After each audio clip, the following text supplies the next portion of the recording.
لا تنسوا الإعجاب بالفيديو والاشتراك بالقناة وتفعيل الجرس.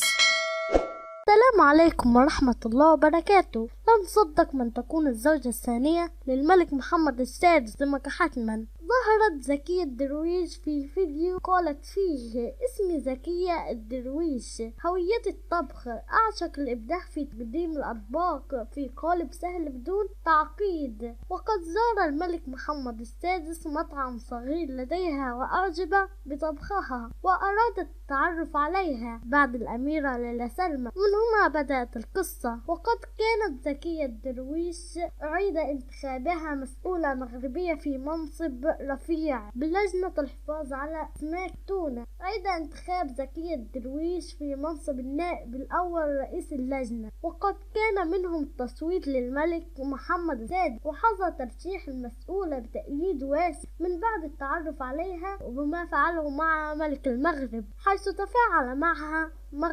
المغربيين والجزائر وتونس وليبيا وتانيا والبلدان الأخرى. في المؤتمر الوزاري المعنى بالتعاون في مجال مصايد الأسماك بين الدول العربية على المحيط وبلدان أمريكا ومصر وآسيا بما فيها اليابان. وقد حاز هذا على تفاعل كبير بهذه المسؤولة المشهورة، وقد تزوجها الملك محمد السادس بدون أن يعرف أحد عليها، ولكن نحن نظهرها اليوم لكم، وأتمنى أن يكون الفيديو نال إعجابكم. والسلام عليكم ورحمة الله وبركاته.